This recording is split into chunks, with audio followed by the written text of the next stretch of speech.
Right. Good day, ladies and gentlemen. It's really exciting to be here again. And today we're having another insightful masterclass.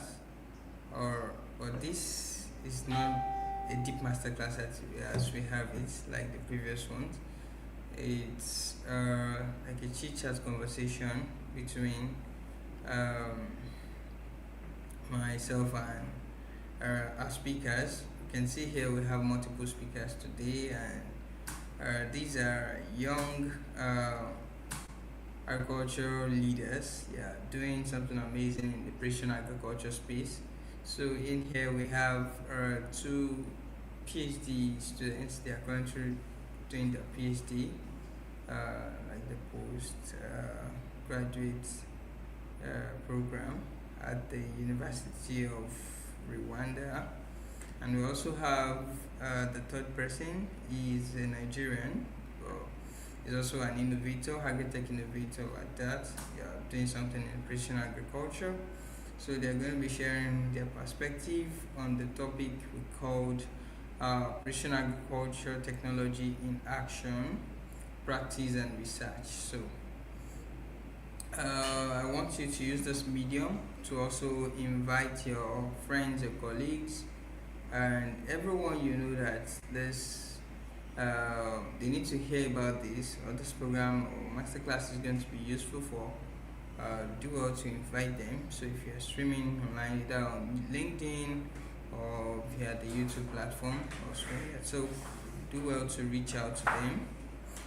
So to invite them that we are currently live, so they should join in. So also, if you're joining in, you can also give your identification by introducing your name, the location where you're joining from, and the expectations too. So before I bring up a speaker for today, I quickly want to talk about the okay.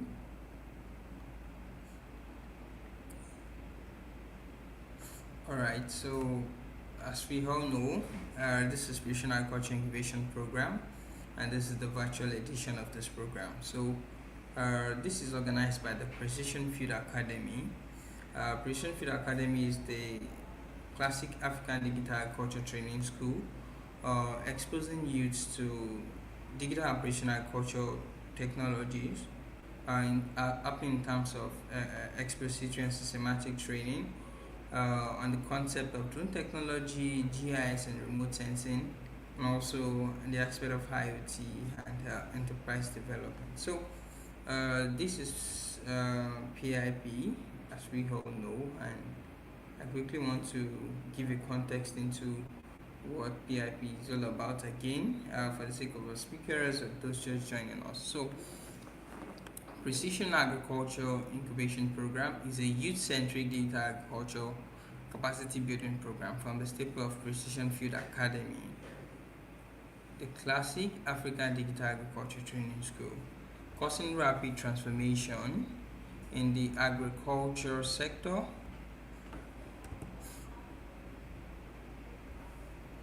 Okay, I just want to confirm something. Let's go.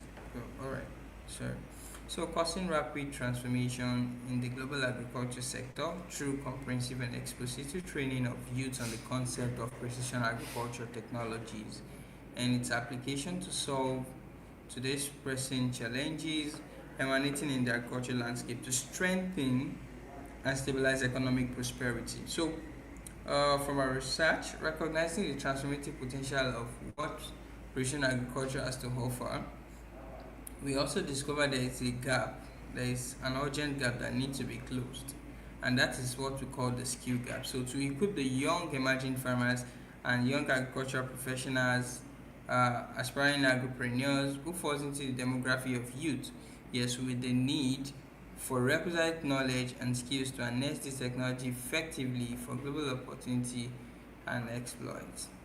So the Precision Agriculture Incubation Program addresses this need by providing comprehensive training in key areas such as GIS, drone, data science, artificial intelligence, and machine learning, and we've been having an exciting time.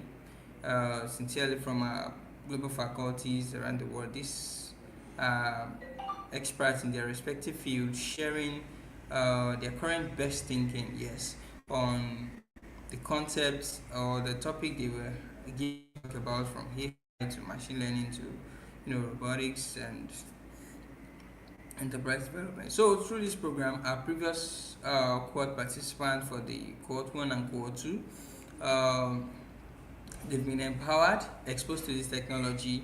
They've seen the potential with the technology and what they can also do with it. So they are encouraged and empowered to embrace innovation, leveraging on precision agriculture technologies. Also optimize the farm management practices, relying on data driven, and also to contribute to the overall advancement of agriculture sector by creating a local content digital solution. So the aim of this program for the agenda, or what led into creating Precision Agriculture Incubation Program by the management team of Precision Field Academy, these 7 objectives highlighted in the slide here. Number 1 is to close the knowledge and the skill gap of participants about precision agriculture technologies and practice, to raise next-gen agriculture remote pilots, these are drone pilots. Number 3 is to groom young precision agriculture leaders and stakeholders for global exploit. Number 4, we are looking at building the capacity of youth in the aspect of technology application in agriculture. Number 5 is to promote the adoption of innovative and sustainable farming technologies that improves agricultural productivity and resource management. Number 6 is to foster entrepreneurship and encourage participants to develop technology-driven solutions for agricultural challenges. And number 7, which is the last on the objective list, is to create a network of digitally empowered young agricultural professionals who can drive positive change in the agriculture sector. So creating a community like this, you can learn on the strength of the community where you have challenges in navigating certain issues. It could provide the right answers to your need or the strategies that you actually need to navigate that stage point in time. So the end goal of everything boils down to these 4 points and key highlighting of our social empowerment. Number 1 is capacity building, ensuring that youths are exposed to this technology. They also get to learn how it works, understanding the nitty-gritty of this technology and how they can apply it into their own. That's to build their capacity for relevance in the future of work. We are also looking at promoting gender inclusivity, that is a balance of male and females. So agriculture should not just be perceived like men, it's a dirty work, it's tedious, cumbersome or laborious, that is for men. So females can actually, we have a lot of females doing amazing things as an agronomist or even as a female drone pilot, collecting data, working with data for precision mapping, data-driven agronomy. So females are greatly encouraged to apply, and that's why we give rooms for more females, yes, to be able to participate. We are looking at policy advocacy.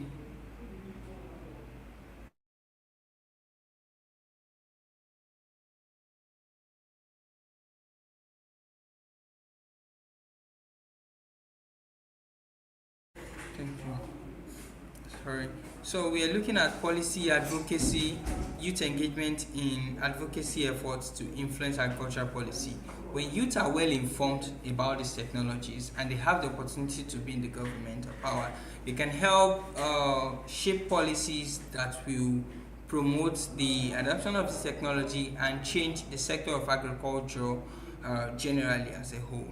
And lastly, we are looking at research and innovation. The end goal of everything is for us to be able to identify these problems and come up with laudable solutions that could solve this problem, either as a practicing farmer or developing this solution as an high-tech innovators for other farmers to be able to use. Because if they mentioned that today's problem requires today's strategy to be able to solve it, so using the archaic method sincerely might not be able to complement when the reality calls. So let's move forward. All right, so the training modes, we have the virtual online classes, which is what we are currently doing.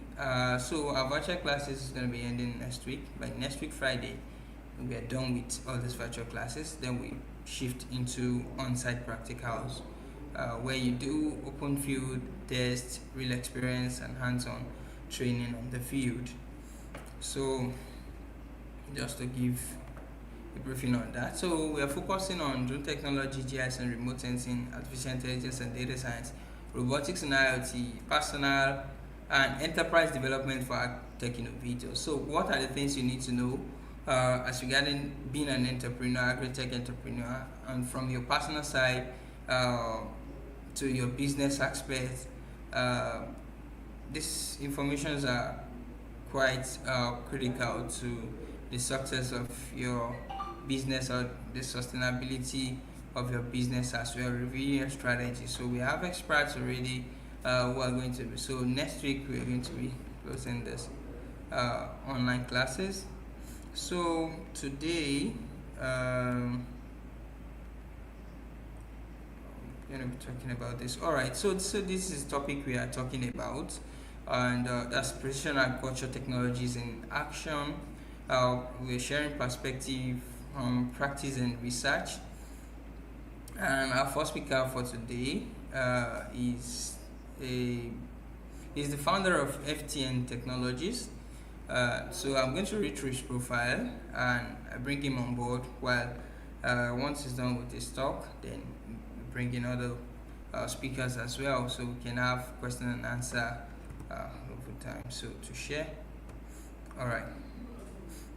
So I read. His name is Presopolua Babajide.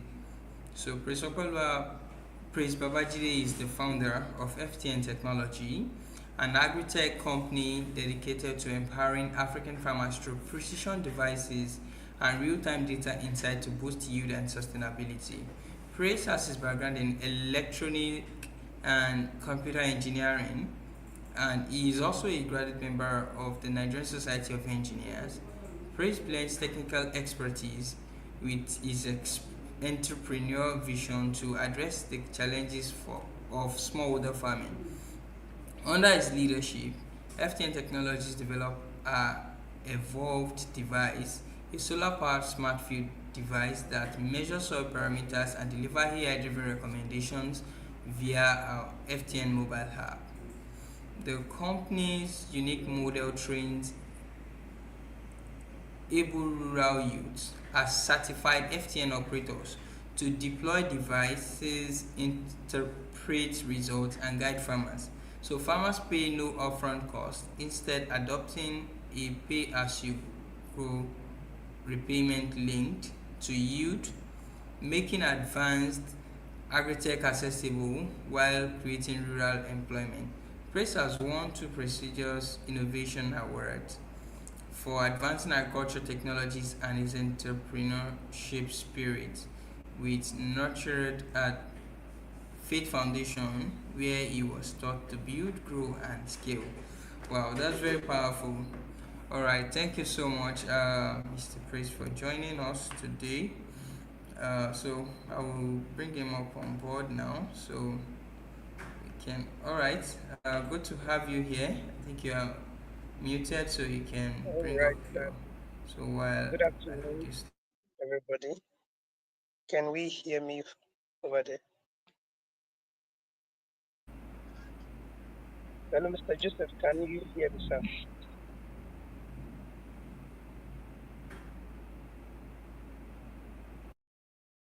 You, Mr. Joseph, can you hear me? you are.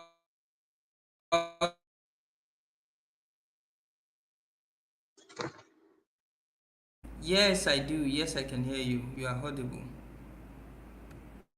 All right. Good afternoon, everybody.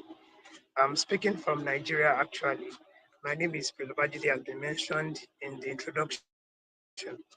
So, today's session being tagged Precision Agriculture Technologies in Action.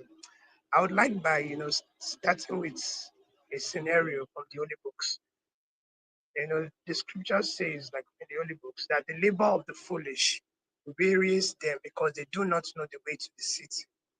Now, I'd like to start by saying that that passage talked about people that were working, they were actually engaging in rigorous labor, but the rigorous labor did not explicitly lead to the desire they had in mind. So, the application of precise steps is what causes our desires to be attained, not actually rigorous activities. I can understand that in the past few sessions of PAIP 3.0, we have been taught and we are still being taught the principle of precision agriculture. But however, knowledge needs to be traded with in order to bring forth the results that we require. And this evening, I'll be discussing on how I have traded with relevant knowledge to attain the acts of precision agriculture that I operate with and that my company operates with. So, like was mentioned in the introduction, I'm the founder of FTN Technologies. And at FTN Technologies, we bring automation and precision to the agricultural space. And one of the ways we have done this is by our Evolve device. A quick wrap about our Evolve device. Our Evolve device is a smart solar um, the soil testing device that empowers farmers to know the right action to take about their farm field and about the right time. Now, I'm going to give a scenario that's going to help us understand this very clearly. Now, I want us to imagine a situation where, as humans, when we are sick, the one place we go to is the hospital, right? And when we get to the hospital carries out a test on us to know what exactly is wrong with our body. Because if they just assume, based on what is seen on the outside world, once they assume, they could just give us probably a wrong medication that can result in either complications or even death. We have seen where complications resulted in the death of patients, right? And that is what we are actually doing in the agricultural space.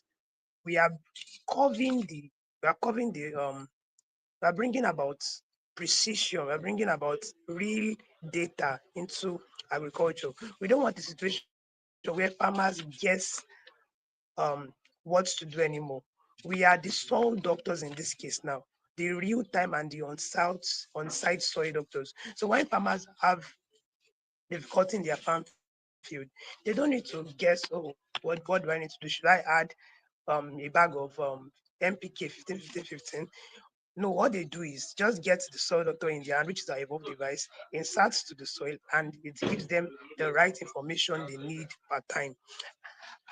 So going forward, I would like to explain how the device works because we are basically working with IoT and AI in this device.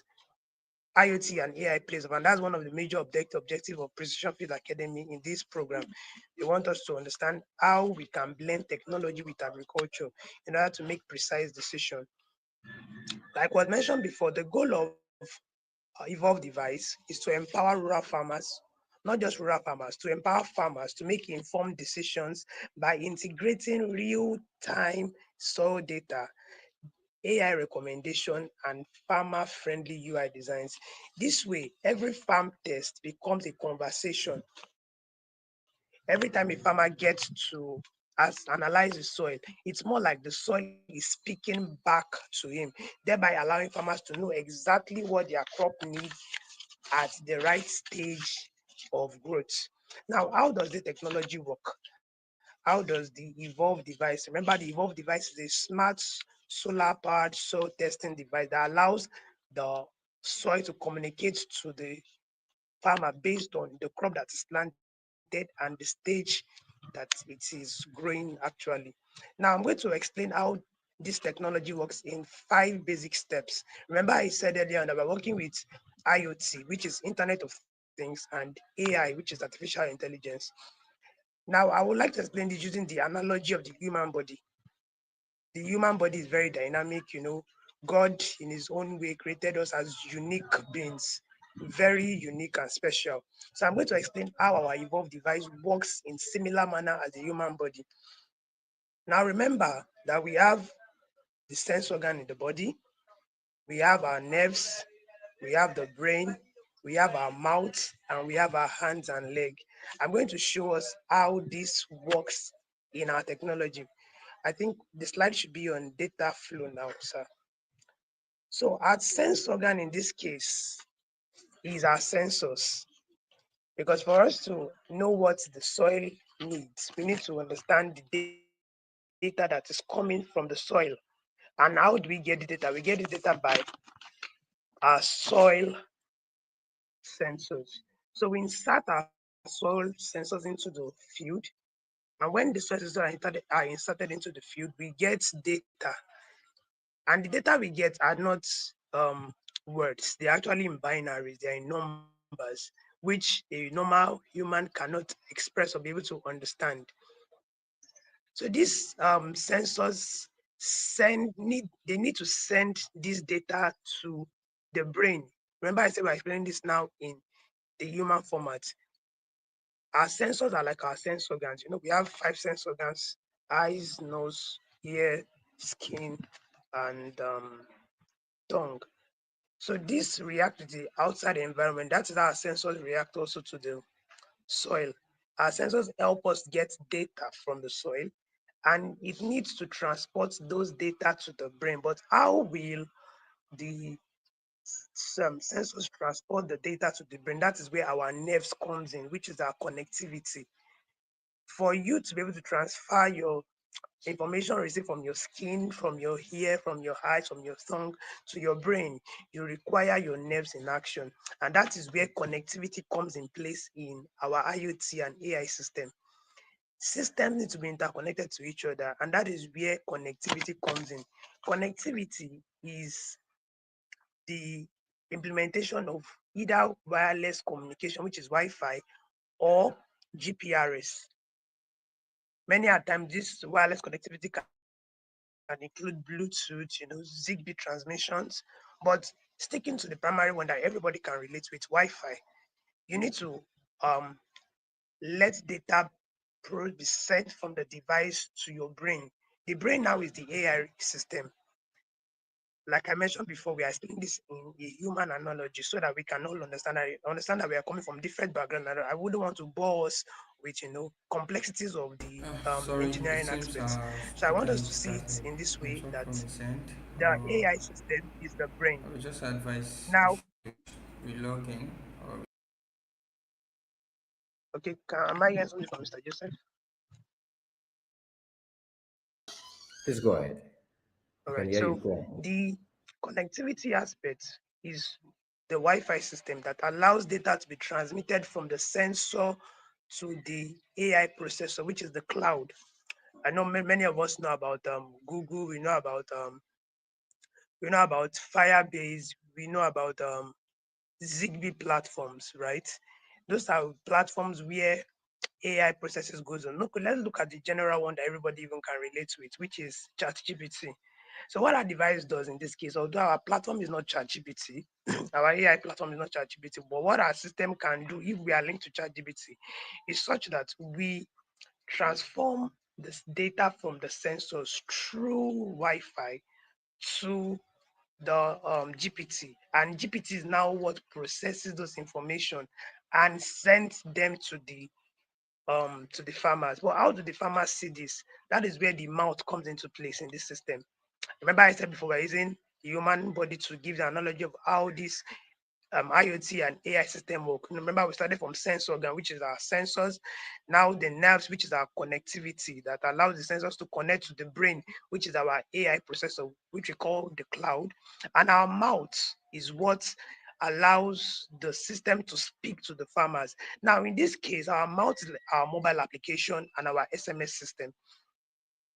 So once the brain has performed the calculations, the analysis that is required, it doesn't just keep them like a normal human body. Once you receive a stimuli from your sense organs, and it gets to the brain. The brain doesn't just stay on. What the brain does is that it gives a response to that stimuli. The brain gives a response to that stimuli. That's basically what happens in this system also. After the AI has processed all the data that has been sent to the cloud, then it tells the farmers what to do through a mobile application.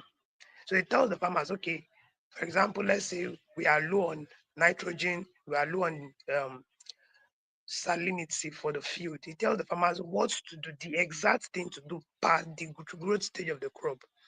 It gives per growth stage. And that is what we need to understand in this system. AI is changing the world and it's also changing the agricultural sector. We don't need to keep on, like I said before, going around the guesswork loop. Maximize AI and you have an excellent yield. So the mouth is the system where the system speaks to the farmers through our mobile application and our SMS. Farmers can keep track of what the device tell them per time on the mobile application, and such time where a particular parameter goes low on threshold, an SMS is sent in an instant order. Now you may be thinking, this is your own device. How can I integrate this in my own platform? The funny thing is, IoT can be learned in a very simple format. I'll get to that before I round up this session. And I believe that light and wisdom is going to come upon every participant. Now, the last stage of the analogy of the human body is the hand and the leg.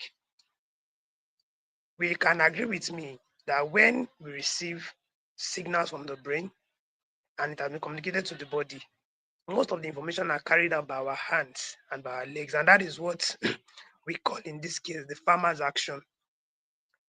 The sense organ receives the signals from the environment, the nerves transport them to the brain tells the body, and the body now carries action with our hand and leg. Now we call this hand and leg in this our system the farmer's action. Once the information has been passed to the farmer through the mouth, which we call our mobile application in this case, farmers need to take action. Because if the system does the recommendation and gives the whole information required for improved yield and the farmer refuses to take action, there will be no improved yield. You know, the first law of motion says every object will stay in its position except an external force is exerted upon them. That is what happens also in the agricultural sector. Even if technology plays a whole lot of recommendation, if we don't sit up to either adopt automation or we ourselves as farmers, we start implementing these things, we would never have an improved yield. And once farmers take action, definitely the yield will go from 0 to 100 with with precision. So like I said before, we use the human analogy to explain all of this. The sense organs are the sensors, the nerves are the connectivity, the brain is the AI analysis, the mouth is the mobile application, the hand and leg are the farmer's action. So when you look at your body, you should look at how agriculture is meant to be. You don't just respond to things without having interaction with the environment. We respond to things based on what the environment tells us. So we need a sensor to be inserted in the soil to know what the soil needs. Many a times, drone gives us this even without inserting sensors into the field. But there are some certain parameters that need the sensors to be plugged in. We have multispectral cameras that does a lot of excellent jobs, and that's one thing Mr. Femi does at IAP. But some other time, little things like soil moisture, drones are very expensive. So if you want to have a little garden in your house and you want to just automate that little thing, you can actually do it very easily. I'm going to teach us how to do that in just some few minutes. So we need to just sit up as farmers, not just thinking technology is hard. Technology is easy if we really want to implement it. The analogy of the human body just tells us everything that we need to do.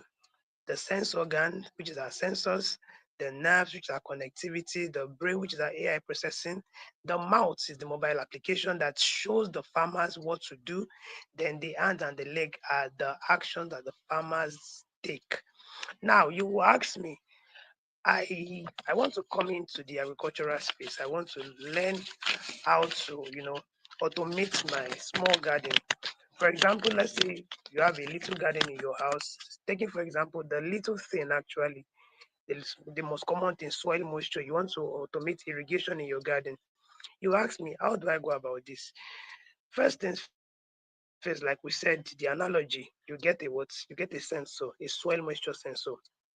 When you get that sensor, all you need to do is to get a microcontroller that helps you transmit the information from that sensor to a cloud.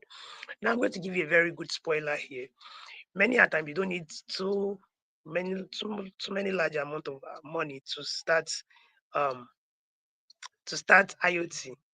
Firebase gives free platform to every developer on how to integrate IoT in projects. You don't pay any amount and you get excellent and worthwhile services. So you use your microcontroller to send data from the sensor. Remember, the sensor is what senses, what dictates the parameters from the soil. Sends it to the platform through the microcontroller, which is our nerves in this case. Then at the AI aspect, your recommendation happens in the Firebase, which is our cloud system. You would take the little data you have, write some level of code in your Firebase structure, then it does its own work. Immediately a parameter is low on yield, it will send the system to either your mobile phone or via SMS. Then when it does that, you just need to take action either by watering it yourself or by also providing an automation system. You can actually get a small pump, insert the pump to the pump and the relay, so that whenever the system is low on soil moisture, it automatically triggers it on. I hope that this later session has indeed opened our heart and our mind to the wonders of IoT and AI in agriculture.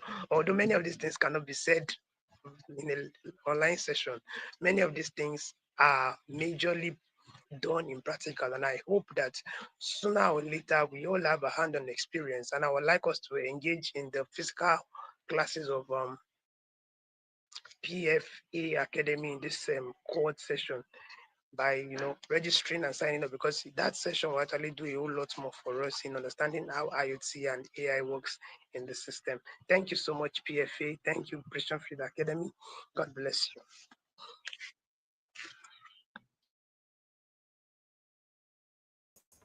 Yeah, thank you so much, Praise. Really great to hear from you. Yeah, we will take this forward to more hands-on section. And yeah, thanks for giving us the time. So Praise is is in camp, but is out here impacting. Thank you so much. All right, so we'll move to the next innovator, and that would be Natalie. Yeah, Natalie, are you set? Hi, Natalie.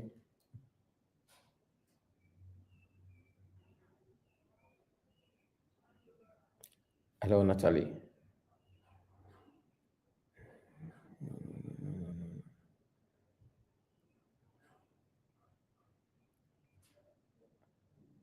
Okay.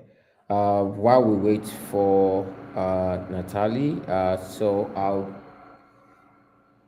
I would quickly go through our profile.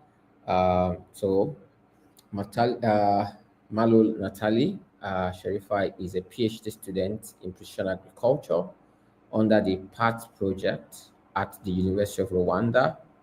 She holds a master's degree in plant biology and is a member of the African Association for Precision Agriculture, AAPA, and STEM for Development.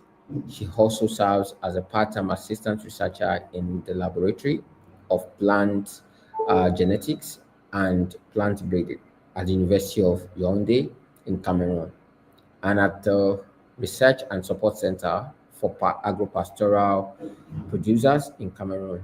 Her doctoral research focuses on enhancing cassava production through potassium site-specific nutrient management.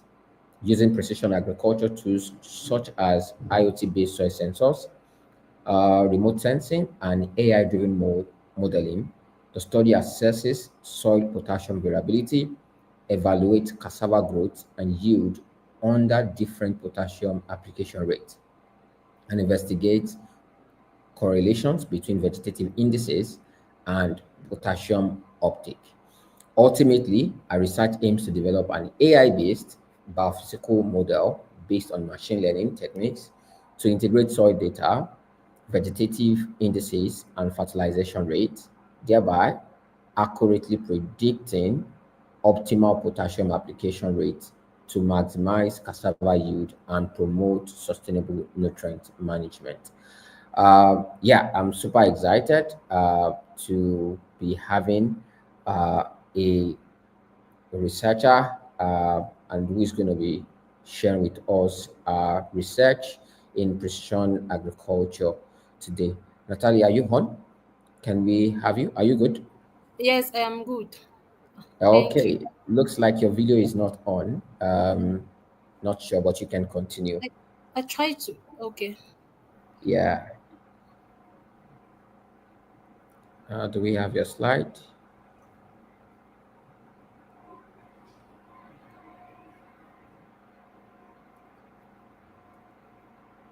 Okay. Just a minute. Let me help with the slide.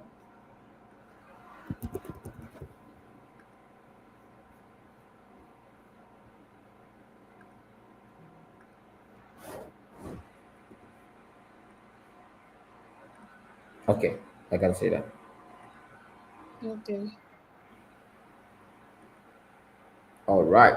So you can put it on screen share, and we're good.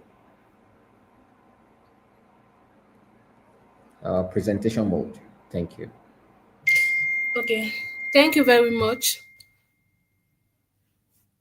Uh, that's presenting.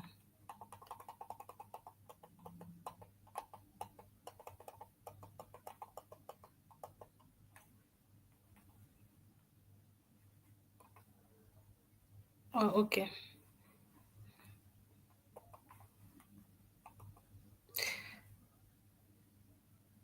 Good morning, everyone.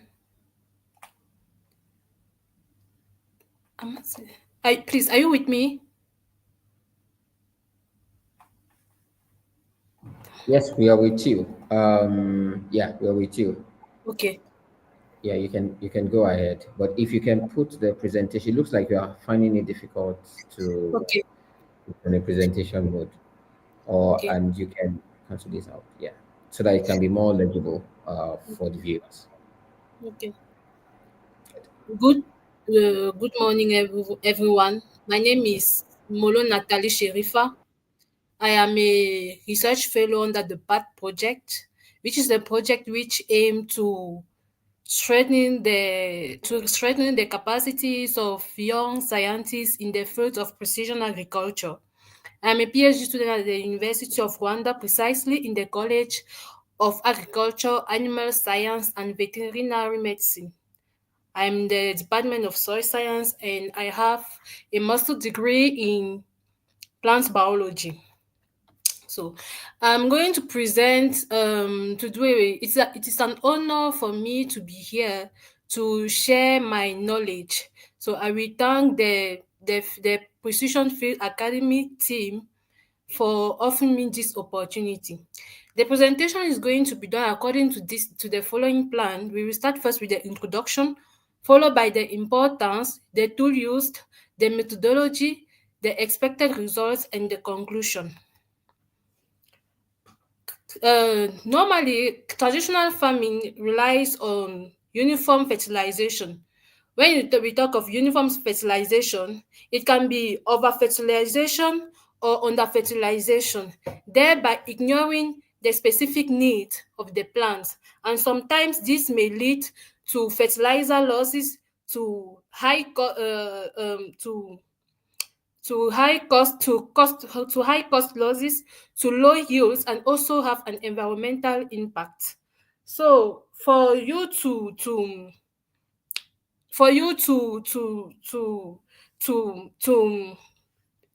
To mitigate this situation, you have to, which will help you, you have to use the tools which will help you to know exactly at what moment, at what time, at what place, at what rate, or the source that you are going to use. And you cannot do it without the use of certain technologies. Here, the 4R, which refers to the right source, the right time, the right place, and the right rate. So for me, in this case, I'm working in on cassava. Cassava is like all other crops. It mainly feeds on nitrogen, potassium, nitrogen, phosphorus, and potassium. But cassava, the specific need of cassava in my research is potassium, because potassium, it helps the cassava to be resistant in growth. It help the cassava to be tolerant to stress, and also help helps in the quality of the cassava tubers. So, and also prevent help in also to prevent the depletion of the soil. So in order for me to to try to look for strategies which can make the cassava to grow well, and to have a good tuber without or reducing the depletion of the soil. I'm going to work on the site specific potassium nutrient management, but I will not do it without the use of artificial intelligence and internet of things. I will emphasize on the fact that this work is not it is in cassava, but it can also be applied in all other crops like beans, like potatoes, like maize. In all other crops, it's not only for cassava, but you have to know the specific needs of the nutrient or the nutriment that the plants required most amongst the three macro elements, which are the NPK. So to do this, the general objective is to assess the integration of artificial intelligence, Internet of Things, and remote sensing technologies at identifying the potassium fertilizer rate required to enhance the yield and potassium balance in cassava production through site-specific potassium nutrient management. That is the exact fertilizer rate that is needed to produce a high yield without depleting the soil's potassium reserves. Because from that we observe that is as cassava mostly highly fits on potassium compared to other nutriments.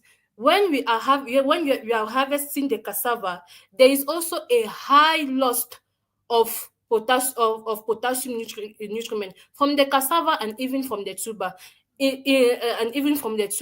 From the cassava, for example, if you have a field of cassava you started to plant for maybe in 2020 without including good conditions, you might notice that the cassava yield will reduce over the period of time every year till you will no more get a high yield. And also when you harvest the cassava, if you notice, once the cassava tubers has been harvested, you observe that it cannot stay for long. If it stays for long, it can be almost like the maximum is 1 week. Apart from that, it can get spoiled. Most often, people who used to work precisely in cassava field, they prefer either to harvest it and to sell it directly, or some even prefer to leave it in the soil. Maybe when they will find a customer, the customer will just come and buy it once, except if the farmer want to transform it. So why am I applying artificial intelligence? So I will first here to say that the precision agriculture is a combination of technological tools and agriculture That is what we call precision agriculture. And why I'm using artificial intelligence, and why artificial intelligence and precision agriculture are important. They are important because, first of all, it helps me to make in making data driven decisions in real time. Because if, for example, you are using sensors, you are working with certain platforms like EOS data, you will integrate the geographical coordinates of the of your field in the application. Once you will integrate in the application, you will be able to monitor your field everywhere. Even at home, you can be able to monitor your field. You can even plan your activities, and it is like even when you are also using sensors, so active sensors, because there are two kinds, there are active and passive sensors. Even when you're using active sensors, the active sensors will help you to know the variability of nutrients and other physical processes that is happening in your soil, give you a result. Sometimes certain sensors can do the analysis. You will just have to look and to interpret, and from that you will know what you have to do. It also helps to reduce the fertilizer waste and cost. It will help you, as I said, as I said with the sensor, it will help you to target the nutrient used, both the yields and quality. From this, it will help you to reduce nutrient losses and protect the environment.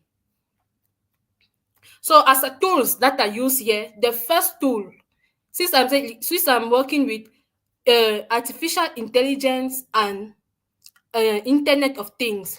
Here it contains Internet of Things. This phase is for Internet of Things. For Internet of Things, it is divided into two.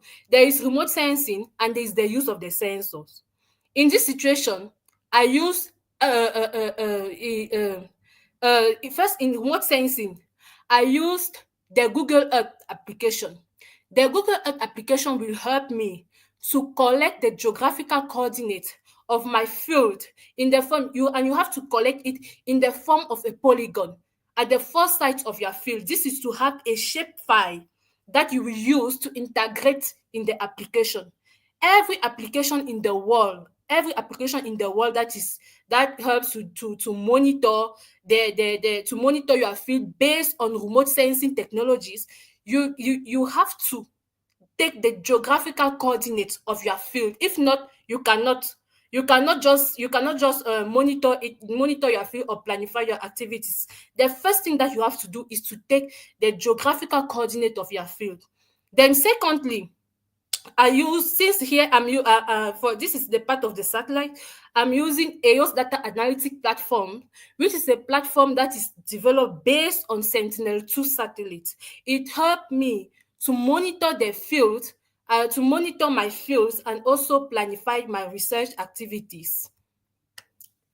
Here, I'm also in the case of sensors, as I earlier said, there are two kinds. There are active sensors and there are passive sensors. The active sensors, they help you. You don't have to use an energy source. They help you to collect, to give you a global information of what is happening in your field at a given time when you are collecting. It is not continuous. It cannot give you the variability like the active sensor. But when using passive sensors, if you have a field like a garden, you can use the passive sensors. But if you have, for example, a field of 1 hectares, I cannot advise you to use the passive sensors. It will not be easy for you, nor even sometimes it may not be accurate. Sometimes it may not be accurate. But if you have like small fields, gardens, you use the active sensors. If it is for an industry, if you have small fields, gardens, you use the passive sensors. But if it is an industry, you want to use sensors, you use the active sensors, not the passive sensors. So from here also, after taking my geographical coordinates, I will insert the geographical coordinates in the SkySat satellite. where I will have the satellite imagery which will help me to calculate the vegetative indices, like the normalized difference vegetation index, which is an indices which will help me to know the health, to follow the health of my crops when it will be on the field. And the normalized difference red age is a vegetative index which will help me to know when my plants will be in stress or not. If it is in stress, if it is missing certain nutrients, it will give me those information. But as I earlier said, the first key is to have your geographical coordinates. If you don't have the geographical coordinate, you cannot do that. So now is for active sensors. The tools that are used for active sensors, I first use the NPK sensor that I bought from Robot. It's a waterproof sensor. It will help you to monitor the nitrogen, the phosphorus, and the potassium nutrient. Then I use the soil moisture, the soil moisture, the soil moisture and temperatures, the soil moisture, temperature, and electrical conductivity sensor from the seed studio. It is also waterproof. It will help me to monitor the moisture, the temperature, and the electrical conductivity, which are all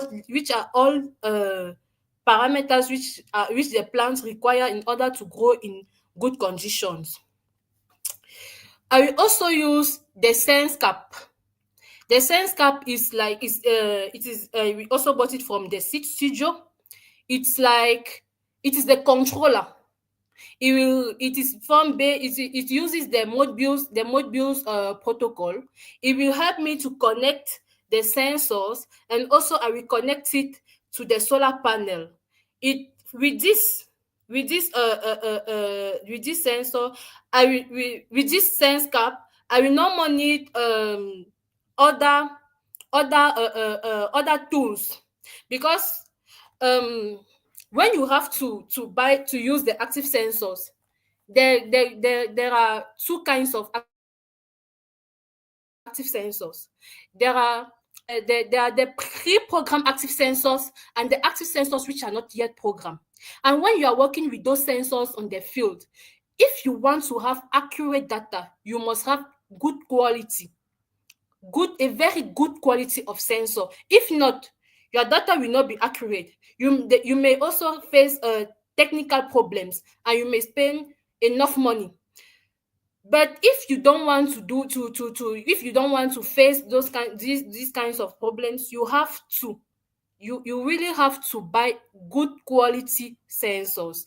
And from what I have here, what I used, we bought the sensor from the Sen Cap from the seed studio. The seed studio company is a company which is from China. It is selling the sensors and the equipment, but it is pre-programmed. When using this, all you don't have to buy again the cloud, because if you use the sensors which are not yet programmed, you have to buy the cloud.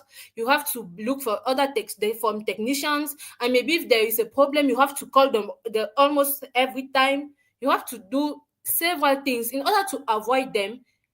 It is better to use good quality. And as one of the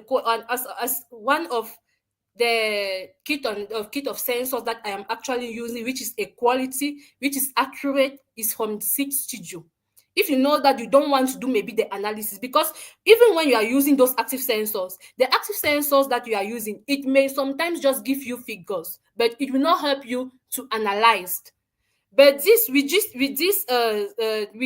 sense cap and tools from the Seed Studio, it already do the analysis for you. You just have to look, and sometimes it even interpret. You just have to consult it.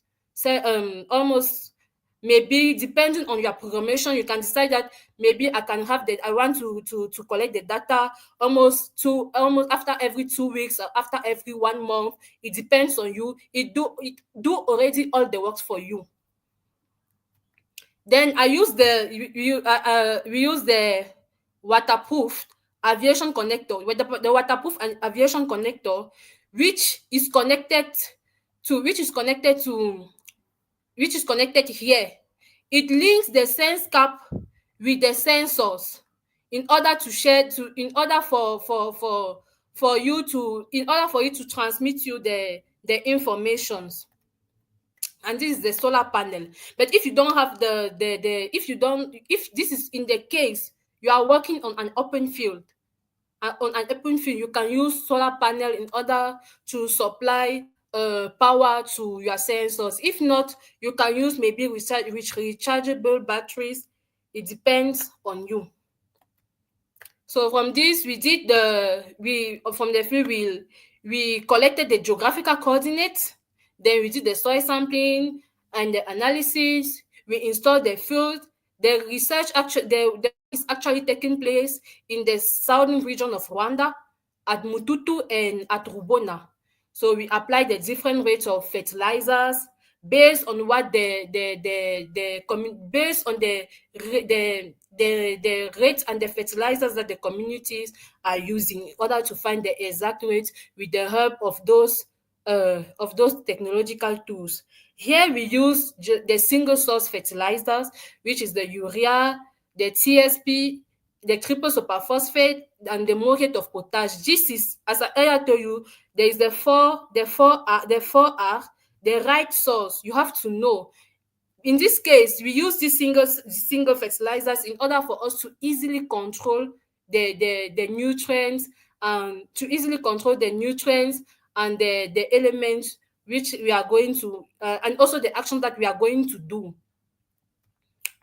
So here it said, after we have the geographical coordinate that we collected with with Google Earth, we insert them in EOS data in EOS data platform.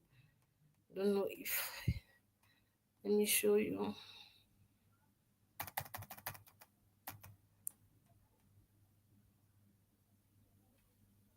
Please give me some minutes. I will show you.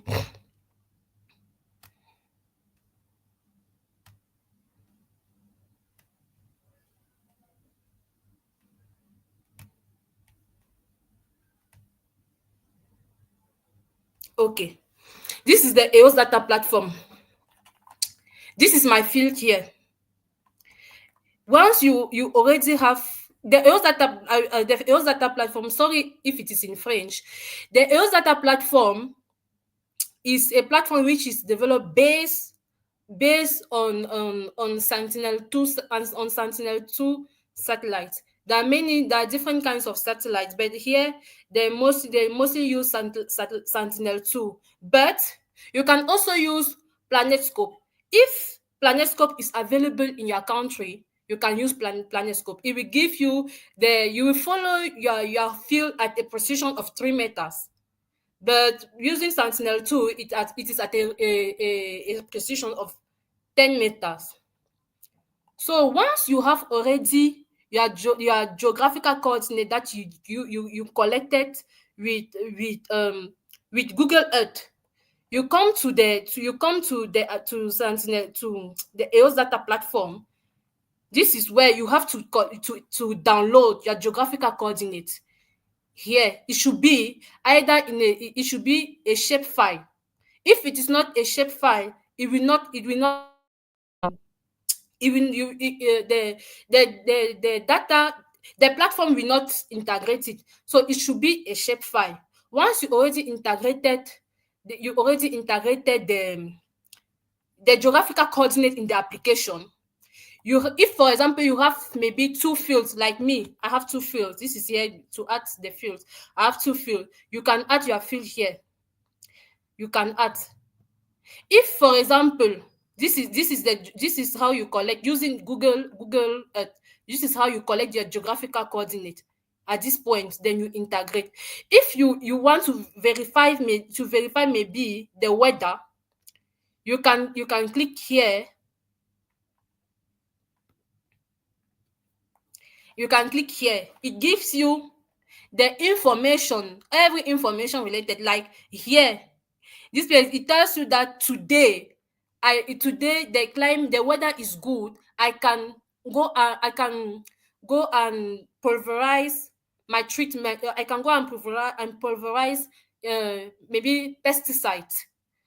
I can go and pulverize pesticide. But if this is what it is telling me here, that today I can go and apply those pesticide or maybe insecticide. But if it is not good, let me show you an example where it is not good.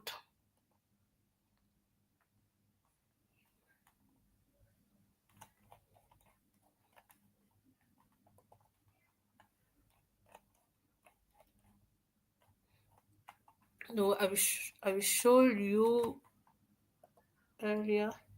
Where is it?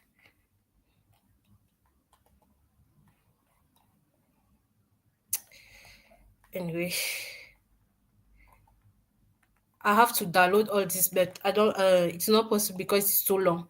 But just know that if you see this red, like you see here, it tells you that it is not. Don't go and apply your treatments, because if you go and apply your treatments, for example, the fertilizers, or maybe you apply the insecticide or the pesticide. Imagine that day it rains, there will be leaching, so it will not be useful or not helpful for you to go and apply to apply those treatments. So with this, it helps me. These are my two fields in the South region. This is Mututu and Buntutu side and Hubona side.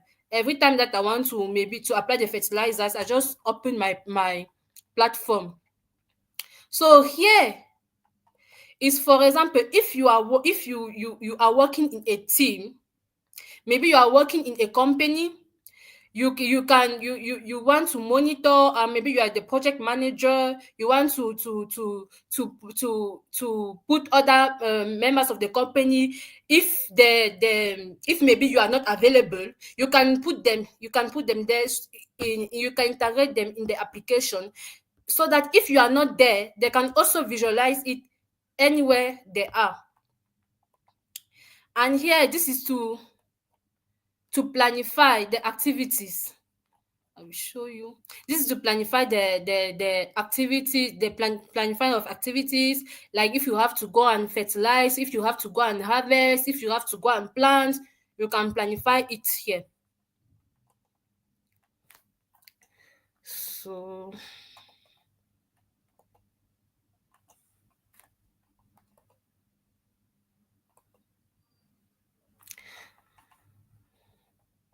So here it gives you the information concerning your field. Like here it's cassava. The first time that I cultivated it was the 25th March 2025. It also tells you there's different stages. If there is also a risk, if it can be sick, or if it might be sick, or if it is presenting some symptoms that it is not in good health, here it will tells you. From here also, these are it does the analysis. This is the NDVI. The NDVI will help you to say to follow the health of your plant, of your crops. It follow the health. This is according to precipitation, according to different temperatures. This is for the prevision, if it will rain, if it will rain or not, if the weather is good, and there are many other things. And also, if for example you need the help, there is something that you cannot understand, this platform, it's already it has already an integrated AI assistant. You can just come here, you can write, you explain, you tell that you don't understand, maybe there is something that you don't understand, or you want that it should interpret the result for you. You can write here and it will give you the answers. So this application, it is free. It is free. It is open source. So, but if you want to have many others functionalities, you can subscribe to these different packs. For example, you can subscribe to essential, or you can subscribe to professional, or if, for example, you are working for a company and maybe You are the coordinator for you're a coordinator of the fields of the field activities that is taking place there. Maybe for example, if you are working in a company that produce sugar, that company may have the many fields many fields of sugarcane, and you have to monitor it. You have to have like at least a global view of what is happening on your field. If you are not there, you will have to subscribe to enterprise. This is for enterprise, for companies. You have to subscribe. It will give you everything. And if there is something that you don't understand, or maybe you need more help, you can contact the company. You can contact EOS Data to help you in this. So this is what I am using here. This is for the remote sensing, and also from this EOS Data platform help me to know the available satellite images. For example, if you are working with satellites, if you are working in a cloudy place, in a place where there is too much rain, this is in case you are doing your research, in a place where there is too much rain, the satellite you may not have satellite images.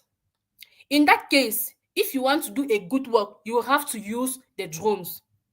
That is the disadvantage. That is one of the disadvantage of working with those remote sensing based on satellite. If you are working on a place where it is too cloudy, there is too much rain, it is not good. In that case, use drones.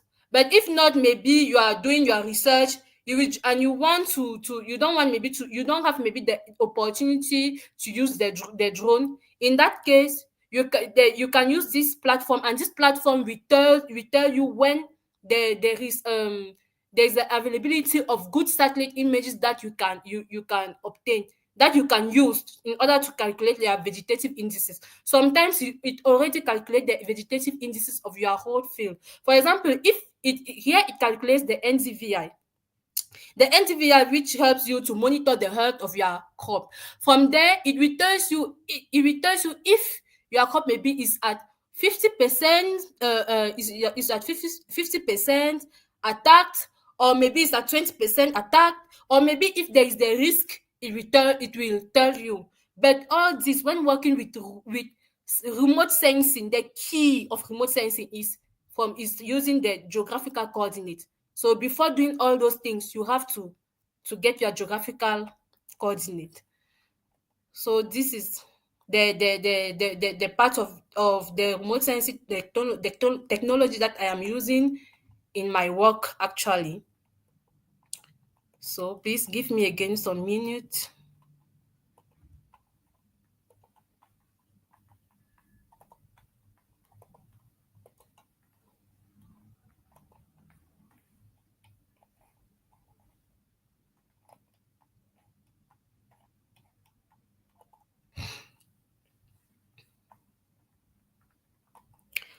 Okay. We finish with the remote sensing part that I'm using in my research. Now this is the active the IoT system in the case of active sensors that I am using. Here I am using the sensor that I am using here comes from Seed Studio, which is a company which sells IoT systems of good qualities. And also it sells pre-program. It's like it already do the work for you. You don't have to do again enough effort. The only effort that you will have to do is the pre-programming and the installation. After that, it does everything for you. So here I have my sensors, my NPK sensors, and my moisture temperature and electrical conductivity sensor that I will install in the different plots of the field. I will say that this active sensors installation is done based on the module system. There are two kinds of system when you are working with with active sensors. There is the module system. The module system which use wired communication, and there is the LoRaWAN system where you use wireless radio communication. But here I use the module system where I use it, which use the wired communication. From here, the sensors, these sensors, they are connected. They are connected to the sense cap. My sense cap here is the controller, is the key component of my system here in this case. So I will use the aviation connector to connect here, to connect the sensors here, and we connect the solar panel to the sense cap. From that, there is also, you integrate the SIM card. It can be a 4G. It accepts 4G, 3G, and 2G for the moment. For this moment, so you put your SIM card inside. You connect your solar panel to the sense cap. Once you have done that, after programming, you can program that maybe you want the results after 2 weeks, after 2 weeks, after 1 month. Once you programmed, after every 1 month or after every 2 weeks, it will collect the data and do the analysis for you. With the advantage of using tools from the SenseCap studio, from the Seed Studio, is that it already have an integrated cloud server. It already have an integrated cloud server, so it will use its own cloud server, as you also have the possibility to integrate also your own cloud server. If you don't want, maybe, or you don't have enough money to integrate the cloud server, you can just buy the kit and you use the cloud server of the company. It is free. Once it uses the cloud server, it will do the analysis for you, and it will give you the result already. Just like you will just have to interpret. So the difference with this tool, the SenseCap sensor hub system that I'm using actually, is that I will just spend the money in the installation and maybe programming.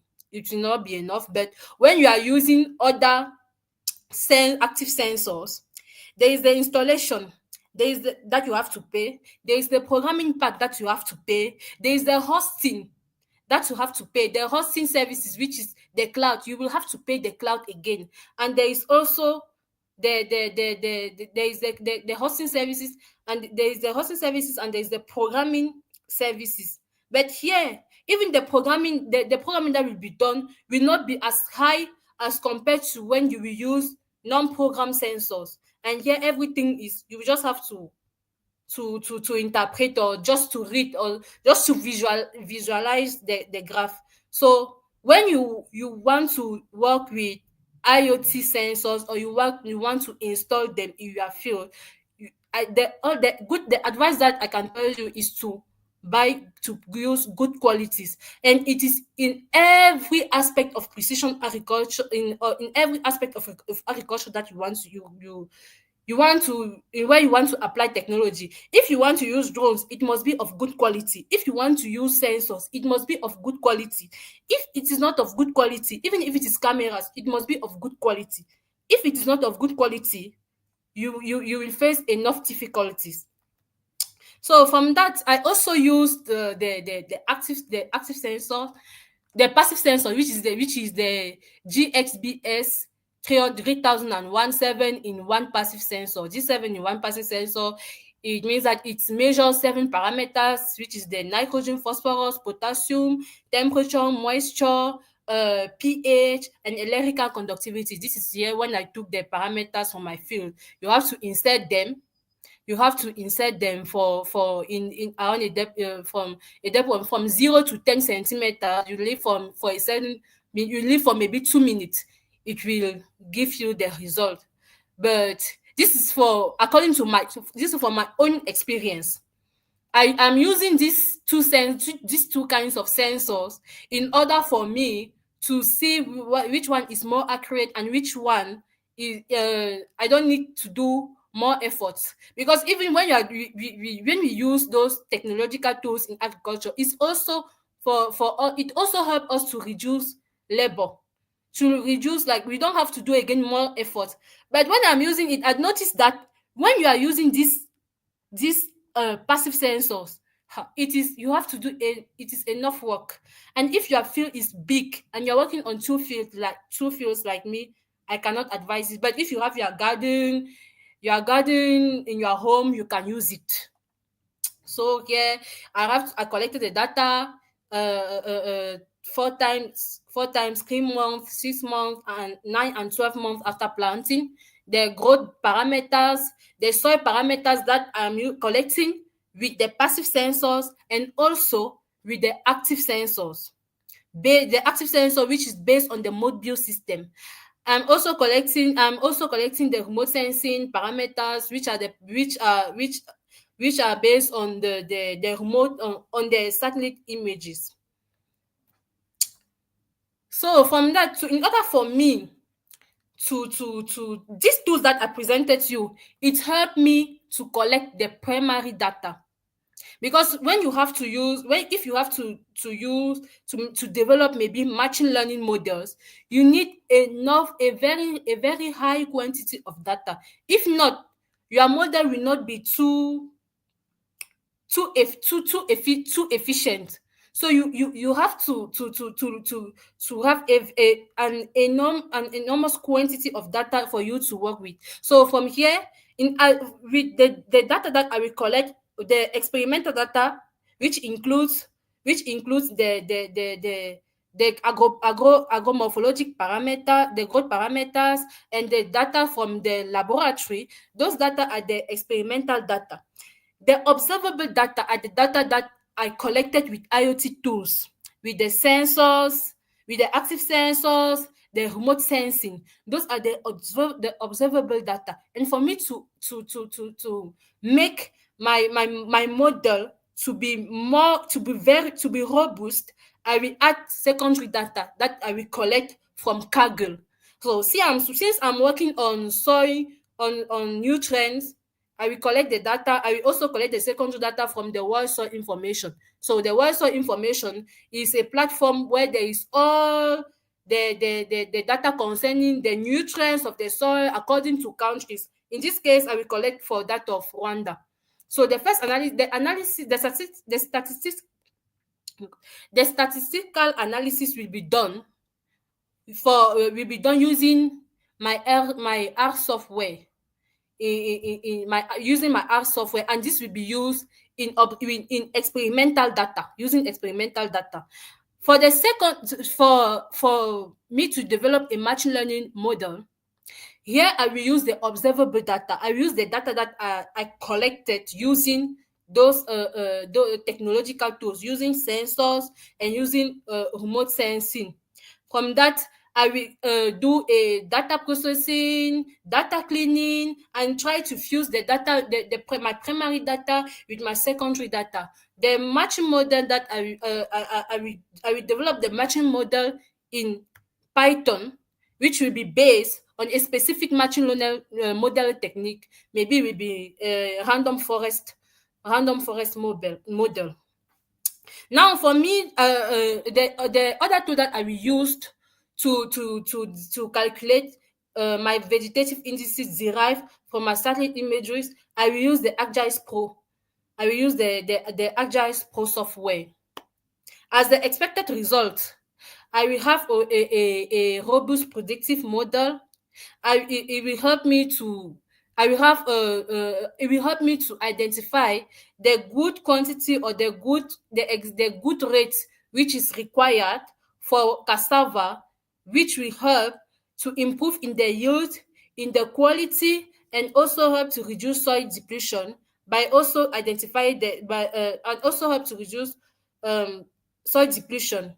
It will also help me to determine the correlation between the vegetative indices that I will use respective to the different potassium rates that I applied on my field. So, in conclusion, artificial intelligence and technological tools.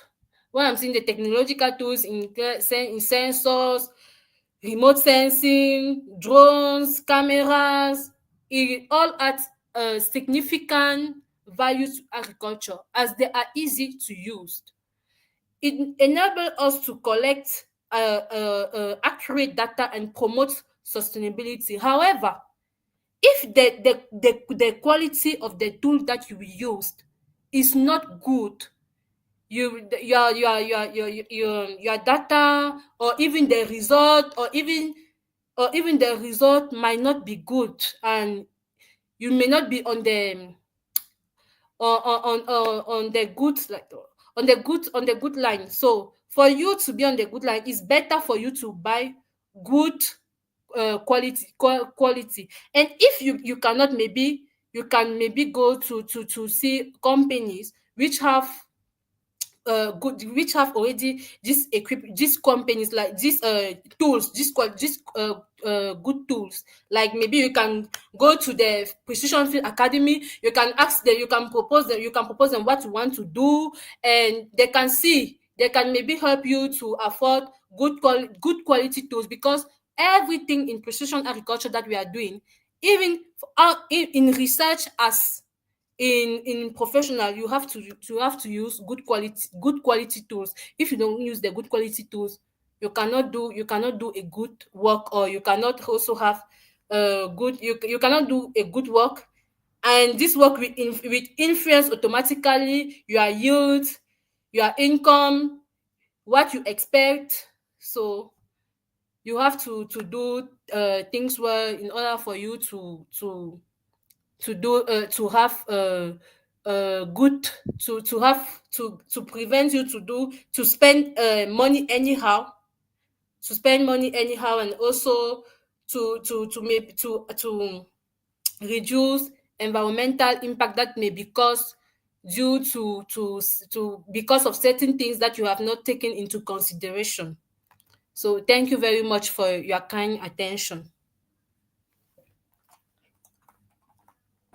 Wow, that was great. Thank you so much, Natalie. I'm so proud of you. Well done.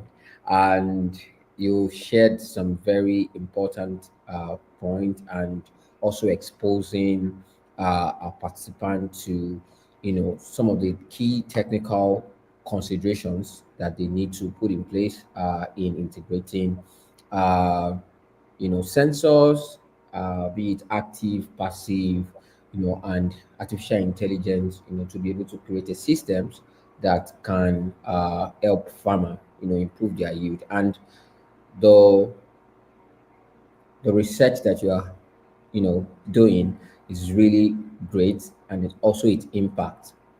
Looking forward to the impact of your research, and I hope that we can be able to have the expected results deliver impact at scale across Africa. And of course, sure, cassava is an important staple crop in sub-Saharan Africa. So good, good, good, good. We appreciate once again. Yeah, I would be going on to the next speaker, and that is Jantaa. Jantaa, you're welcome. So just quickly, let me read his bio. Jata, I hope you are ready.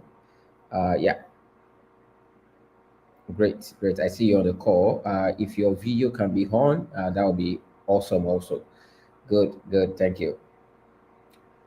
So Janta is a PhD student in precision agriculture at the University of Rwanda. He holds a master's degree in sustainable pest management and biopesticide valorization. He's a member of the APA and serves as part of the training team for the Agro Digital Lab project, partly managed by the by the unit of genetics, biology, biotechnology, and seed science. That's at the University of Abome, Caliphate, where he is also a research assistant. His doctoral research focuses on integrating precision agriculture tools for effective pest and disease management in Irish potato in Rwanda.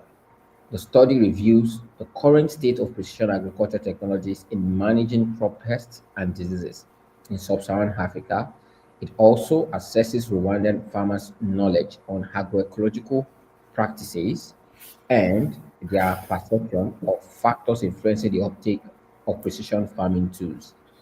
The research evaluates the effectiveness of multispectral camera imagery for early detection of bacterial weight in potatoes, and test agroecological management strategies, including crop associations, pesticides, improved biofertilizers, and biostimulants. In parallel, Mr. Ganta is developing a decision support tool using convolution neural network, that's CNN, to diagnose disease severity and guide interventions, aiming to foster sustainable potato production and improve farmers' livelihood. Thank you so much, Jantaa, for uh, being on the call and ready to share about your interesting research.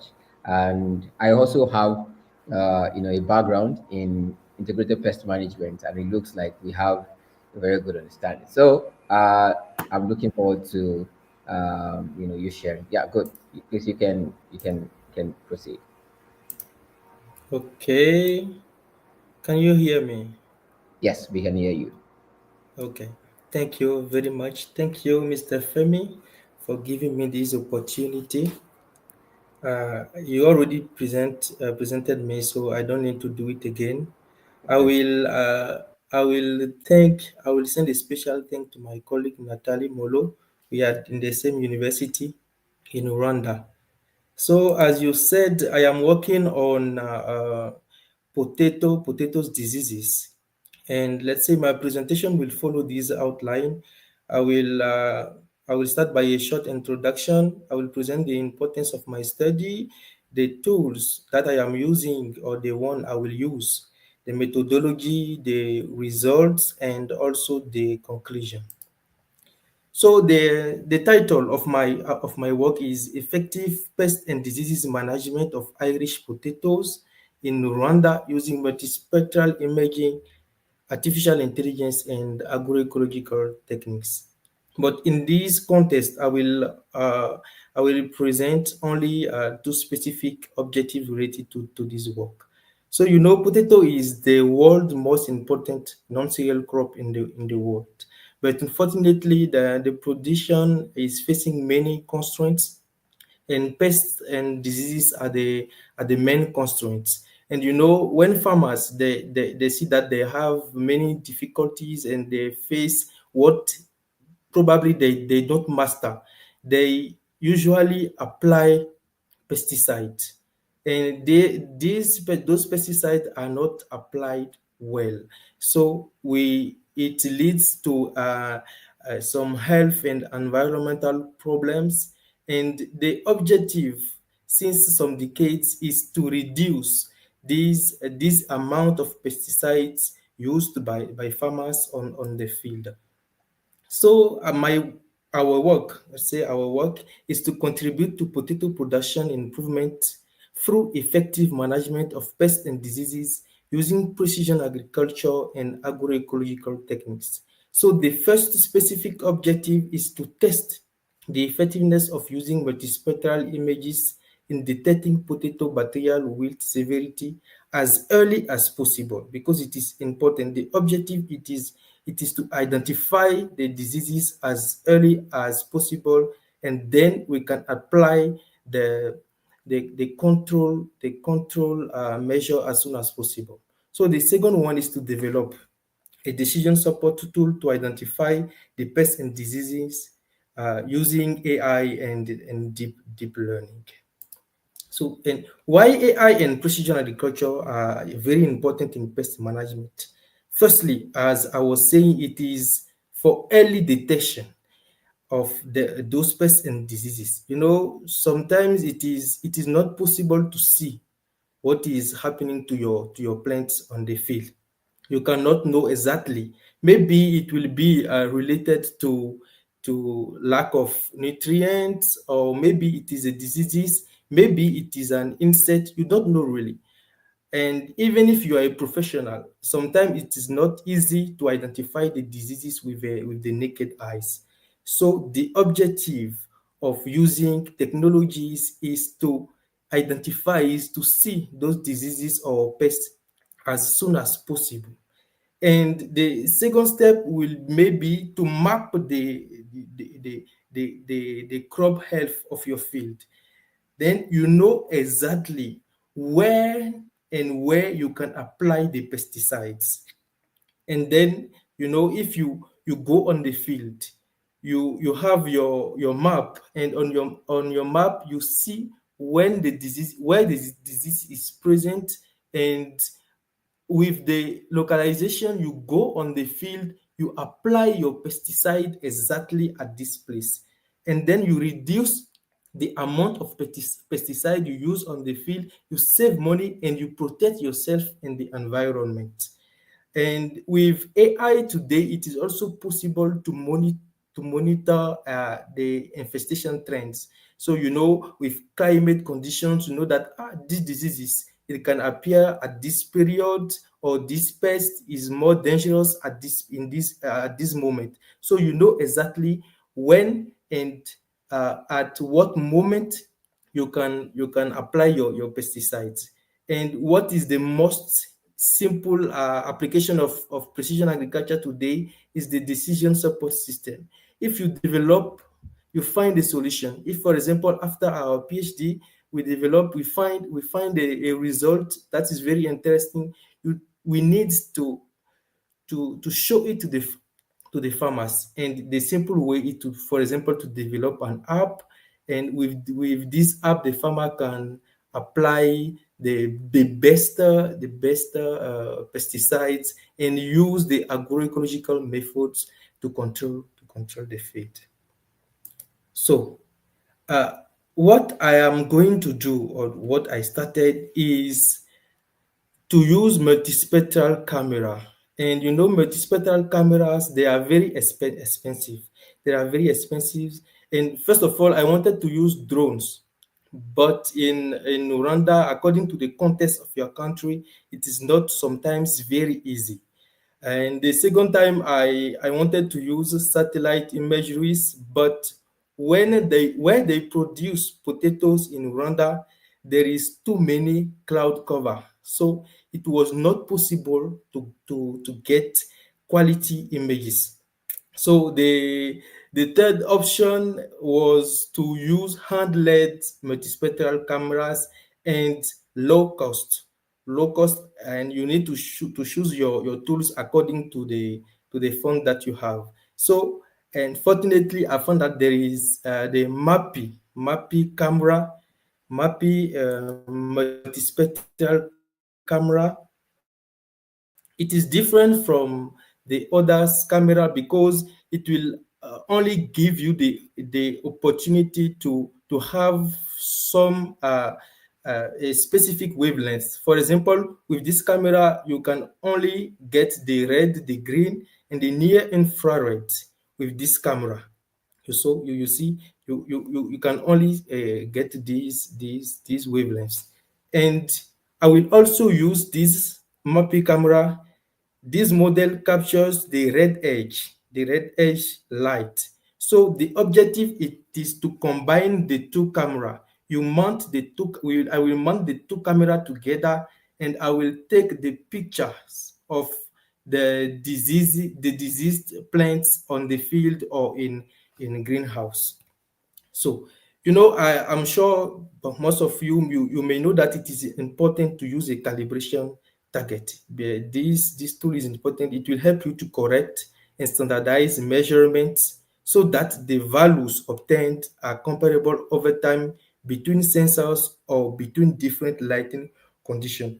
So, it integrates a known and stable reflectance that is used as reference for adjusting the recorded values. The values that you can get from the pictures you took. And fortunately, MAPI, the features the computer vision software that automatically finds a QR symbol in the target images, and calculates the relationship between pixel and reflectance using the known reflectance of the target material. So, even if you have to use a drone, if you don't have, for example, a light sensor, because normally drones like DJI multispectral camera, they integrated a light sensor. And with this information, with this data, you can adjust your image according to the light condition. But if you don't have this light sensor, because I know that MAPI, they propose this sensor, but it is very expensive. It is around $2,000, and it is better if you don't have this capacity to buy the light sensor. You can use the calibration target, which is less expensive. It is around $400. And the mapping cameras, each model, they are also around $400. So for example, if you have this model, you use the first model combined to the second one, it is around $800. With the calibration target, also for $400, you will end up with $1,200. And with that equipment, you can collect multispectral data easily. So the MAPI, they also propose the MAPI camera control. You can use this software to calculate the radiometric correction factor. Then you apply the calibration to all images taken after the panel photo. So you can also use the MAPI camera control to compute the vegetation indices, but to have more flexibility, it is better to use, for example, QGIS or ArcGIS to calculate your vegetation index. You can compute as many as you want, and you can after compare the results. So practically speaking, what I am doing and what I will do, the first step, it is to grow potatoes. I will grow potatoes in open fields and in a greenhouse. So if they grow up, I will capture images with the mapping camera of the diseases potato plants at different levels of severity.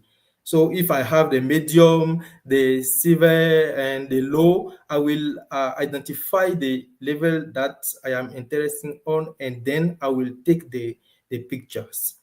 The first step is the image pre-processing, and it is what I was saying. I will use the mapping camera control software. Then I will correct the images according to the, the value obtained from the calibration target. And after I can compute, now I can calculate the vegetation indices. And before even selecting the vegetation indices, you go through the literature and you identify the best one according to the diseases you are working on. For example, bacterial wilt is a vascular disease, and the best way is to identify as soon as possible what is happening into the leaves, into the plant. So you need vegetation indices which can show you what is happening into the plant as soon as possible. If it was, for example, uh, leaf spot diseases, then maybe at the first spot you can identify the diseases. Then it will be visual observation, and there is also indices that you can use to identify those diseases easily. So after I will perform some statistical analysis like Pearson's correlation, then I will see the relationship between the diseases rating and the spectral characteristic. So the results will be, I will identify the best vegetation indices. And after, I will show that with multispectral imagery, it is possible to early detect and control bacterial wilt. And as I am saying, using hand-led cameras, it will be complicated if you have a big field. For example, you have 10 hectares, 20 hectares. You cannot go through the field with your hand-led camera to try to identify diseases. The only way is to use remote sensing, drones or satellite imageries. If you have the opportunity to get the images, then you use Sentinel 2, which is freely accessible. You can also use the satellite like Pleiades, Worldview, which require payment, but they will give you the precise good quality images then that you can use. So the first step is you can also use mapping camera. You mount the mapping camera on a drone, and then you can also take your field pictures. Then you obtain a map of your field. For example, on this map, you can see that there is different level of bacteria wilt infestation.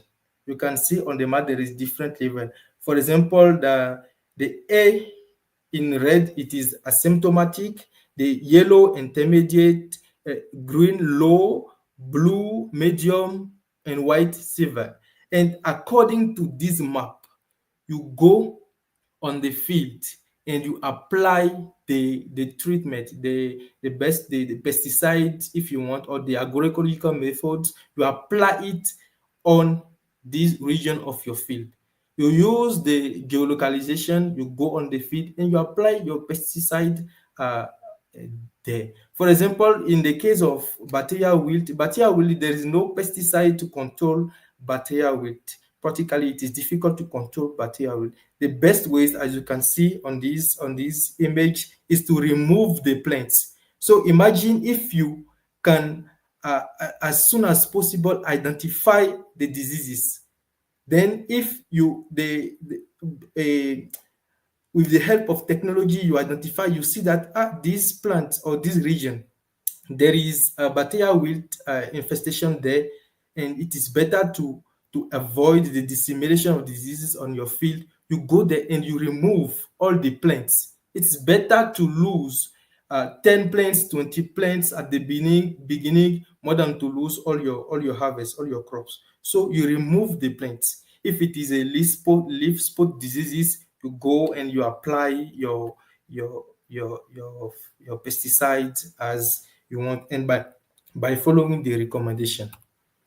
So for the second specific objective, it is about to detect potato leaf blight using RGB indices. So for that, I used Visual Studio. It is a code editor developed by Microsoft, and it allows you to write, organize, run, and debug code in a range of languages, including Python. So for this work, I will use Python, and for uh, to process images and analyze images, you can use OpenCV. OpenCV, it is a library, Python library specializing in image and video processing and analysis. And to be quick, and it is very simple to use it. It is Streamlit. Streamlit is a freely accessible platform. It is a Python framework that you can use to create interactive web applications for data visualization and analysis. So you don't need for the beginning, you don't need to develop an Android app, and you can use your model, the model that you develop in Python. You can test it in Streamlit and see if it will be useful for farmers. So the first step is you have to download dataset. For example, if you are working on potato leaf, if you are working on late blight or early blight, you go on internet, and there is many repositories like Kaggle, and I think there is also Mendeley that you can use. And you go on these platforms, you download, you look for the data set that will be useful for you. And the second step, you use Python in Visual Studio Code. You calculate the RGB indices and you export them to SL. You perform after a correlation between RGB indices and leaf condition to see which index is most closely linked to the presence of severity of diseases. So the objective is to help farmers and also, if possible, scientists, and according to the best vegetation indices uh, based on RGB, if it is possible to classify the diseases. And the fourth step is to create an interactive dashboard in Python with Streamlit. So this is the example, the look of your of the application that I try to develop. You see the title is SS Green Index Visualization for potato leaves.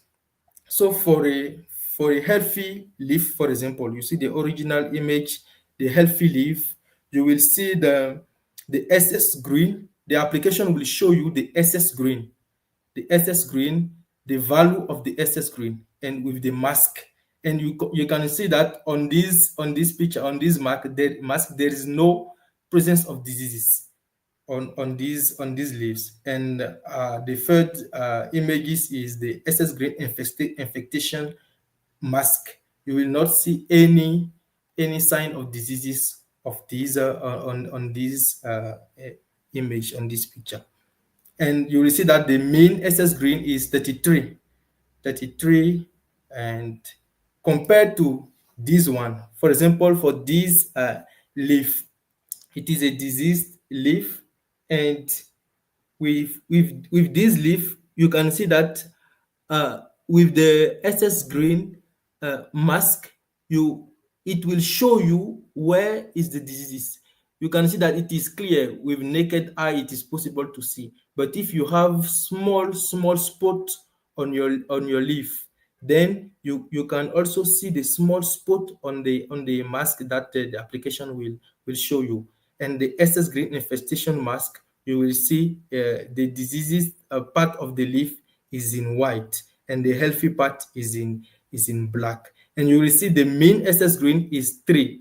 That means that if the mean SS green is low, that means that your leaf is diseased. And if it is it is high, that means that maybe the vegetation or the leaves are in good conditions.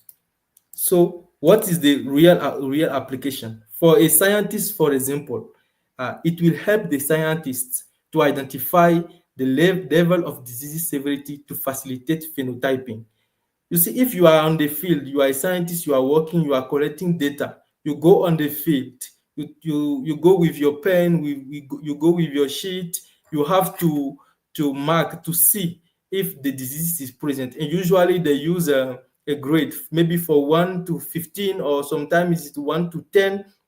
And according to the person who is collecting the data, you will see that the data will be different. The data will be different, and it affects the quality of the data which is collecting. So it is better to use, for example, an application, the one I'm working on. Then you go on the field, you take the picture of the diseased leaf, and it will automatically tell you the percentage of affected leaf. So then it will be automatic. You don't need to think about it, to see in from different angles if it is true or it is 2 or 3, 4. Then you just take the picture and you attempt it. Then it will facilitate the phenotyping studies. And for farmers, it will be also useful, because after we will integrate according to the level of severity, uh, a decision support system that will help them to to apply the best treatment, the best pesticides. So, in conclusion, precision farming provides new technical support for the development of sustainable pest and disease control using remote sensing, AI, and Internet of Things. So, using low cost, because MAPI is a low cost multispectral cameras, this study will identify the best index for detecting bacterial wilt in potato crops, and developing applications like the one I'm working on will help to detect and classify diseases in terms of severity, and it will make it easier for farmers to identify diseases and for scientists to select the best varieties, the resistant varieties. Please, thank you for your kind attention.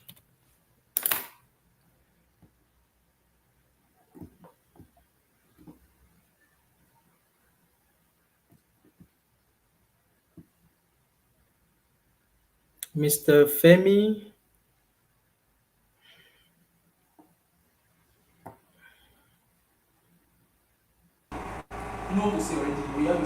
Okay, thank you so much for your presentation. And even, three speakers, it shows they are really grounded with what they are doing, and they actually share their practical perspective on what they are working on as they are in their respective projects. The person working on IoT, is Natalia, and Mr. Jantaa also working with UAV, multispectral sensor for potato disease detection and control. Likewise, Mr. Praise presented the products of what he is working on with his company. So we just shared, we brought them here to share about their project, also to inspire and to able to. So I quickly want to check for questions if we have any questions relating to the sensors. But the issue here is that the questions, the names are not reflected, so I don't know. I'm only using intelligence to see. Okay, do you have a calibrated? Do you have to calibrate the sensors for every area of interest before or after installation? I think who is this? Okay, I'll just use time to calculate it. This should be for Miss Natalia. This question. Yeah, because as at the time it was sent.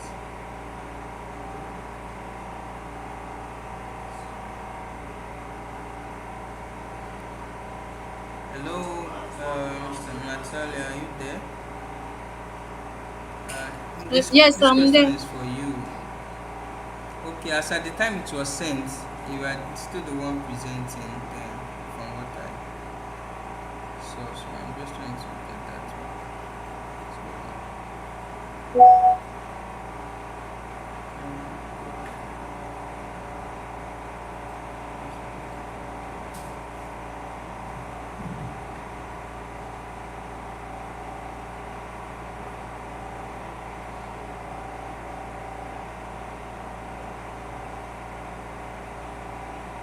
Okay. All right. I want to bring another question up. I don't know if she's having issues with her network. Mr. Chris, I think you can answer this question. Okay.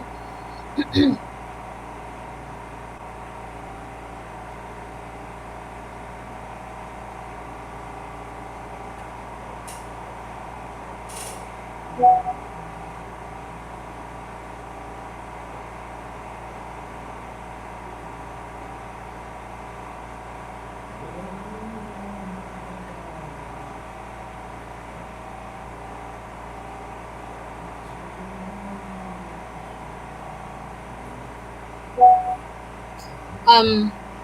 Okay. The question is, can we get all these appliances and sensors in Nigeria? Sunday. Honestly, I Yes, don't yes, know. yes. Honestly, I don't know. If you want to get these technological tools, the reference company that me I know that is in Nigeria is the Precision Field Academy. So you can discuss with them if you really want them. They can help you to get in hand with these tools in Nigeria. And maybe if you want from abroad, they can also help you. They can facilitate. Thank you.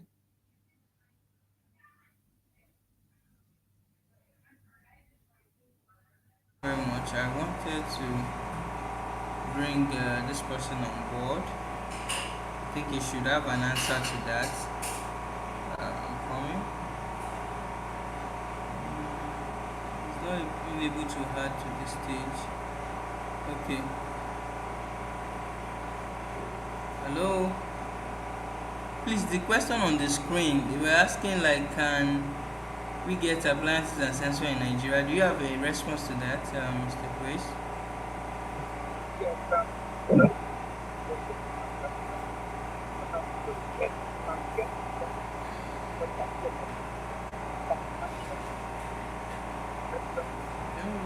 let's see.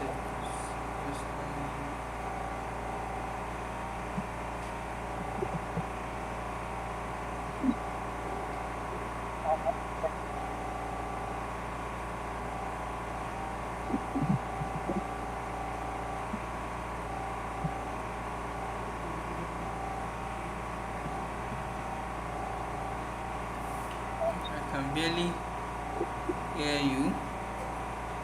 Okay.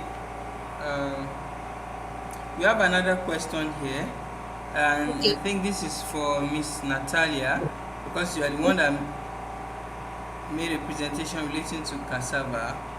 Yeah. The look of things, at the time it was sent, you are still presenting. So the person is asking, thank you for the excellent presentation. You used cassava for your research and you mentioned that it could be done using other crops like beans and maize. Is there any difference in the methodology of No, doing the that? the methodology the methodology is the same. For example, if you are using EOS data, if you are using EOS data analytics, it is the same. The only thing that you have to do is to get the geographical coordinate and insert there in the platform. And if you want maybe to use sensors, it depends on what you want to get from sensors. Do you want to know maybe they do want to use maybe sensors for weather, maybe for nutrients, maybe. So it depends on what you want to do, but the system, the installation will be the same. For example, if you are using the sensors from Six Studio or pre or calibrated sensors, you want maybe, for example, to maybe, let's just take, to not monitor the nutrients. You want maybe to monitor maybe the weather. You will buy sensors respect which are used for weather. There are different kinds of sensors. There are sensors for weather, there are sensors for irrigation, there are sensors for for for for for nutrients. But the sensors for weather and for nutrients, they are is almost the same. It's almost the same, just like you just change in the equipment, but it is the same methodology. Thank you. All right. Very Sir, much. Mr. Bishop, can you hear me now? Yes, I can hear you. I can hear you. All right. So addressing the previous question about sensors in Nigeria, yes, you can actually get the sensors here in Nigeria. You have to contact the manufacturers of the company of the product, sorry, of the sensor. Then they would ship it down to you here in Nigeria. And you can also make use of the AliExpress shopping platform. I use AliExpress quite some time, but if the product is not listed on AliExpress, then I contact the manufacturer straight on. Then I get the product shipped down to Nigeria. Thank you very much for that answer. I think the person who has been able. Okay, Miss Natalie, this question is for you. As at the time it was Okay. sent, you are still presenting. So, my question: since quality is key in precision agriculture, upgrading agricultural equipment, is it cost effective or new models are the only acceptable? Understand the No, question? thank you very much. It's like when you want to buy clothes, when you go to the market, there are clothes for $1, there are clothes for $2, there are clothes for $10, there are clothes even maybe for $100. It depends. But if you want to use a good quality, for example, there's the sensors in, maybe when you buy from abroad in China, a sensor which seems like likely to be good can be in around 50 USD. And also it depends. There are sensors, like for example the moisture sensor. You can find it at the moisture and weather, the moisture and temperature sensor. You can find a very good quality at $22. For example, what I am using, I bought it at $22. You can also find some the nutrient sensors at $180. So it depends. It depends on where you buy, and also try to verify if maybe there are there are people who use it and confirm the accuracy of the tools before engaging yourself in buying it. If not, you may face technological issues. So before saying that you will buy the sensor, try to verify if the even at you can find the sensor at any price, but try to verify if somebody is using it, if the company ever use it, if maybe somebody used it and published it in his research, in his article. For example, like me, I'm using the sensors from Seed Studio. So maybe if you maybe you want to know and say, maybe this sensor is like maybe $50. I want to use maybe for the moisture sensor is it is $50. You can go and verify in the on Google or any website to see if there is a reference. If not, the sensors they are almost at every cost. So it depends. Thank you. Thank you very much. I cited a question here and I feel it's for Mr. Ganta because I think he was the one using a multispectral sensor for his project to be able to go. And somebody was asking, like, what if the disease affects the unseen part of the plant, like yam rot, maybe from the roots? And so, how do you handle that? Okay. Thank you for this question. You are right, because if the diseases affect the root, it will be difficult. It will be difficult with the images. But anyway, it is still possible. It is still possible. Like for example, with AI, it is possible to do forecasting. It's like you cannot use images. It is possible to use images maybe if the diseases which is affecting the roots affect also the upper part of the plants. Like if the roots they are affecting, of course, maybe sometimes the leaves are also affected. So it is possible to still monitor the health of the plant with images. But for example, if you already have the maybe, let's say, about potatoes, for example, it grows the potatoes, it is under the soil, and some fungus maybe affect the potatoes, and in this case it will be difficult to see with images. The best way is, for example, when this kind of diseases can appear in your field with, for example, forecasting, and then you know what to do before it comes. So it's not only images with what is good with precision agriculture. It is not only using multispectral images. You can also use combine different methods to protect your field. So it is not only multispectral images. You can also use forecasting. Forecasting, it is based on for example, climate data. Then if it is this period, it is too rainy, then our potatoes can get damaged. So you need to maybe harvest as soon as possible to avoid those diseases, those soil-borne diseases. And it's different methods that you need to combine to control the diseases on your field. Thank you. Okay, thank you very much, Mr. Ganta, for providing answer to that. I think this question is also for you. It was stated that to the third presenter, after the disease is uncovered, what best approach to solve the problem is? Is it a case of applying pesticide? No, it is not only the case of applying pesticide, because during my presentation I was saying that it depends on the diseases. If, for example, it is bacterial wilt, we know that is a soil-borne diseases, and there is no let's say pesticide or medication to control bacterial wilt at this moment. So the best way, for example, it is to remove the plants from your field.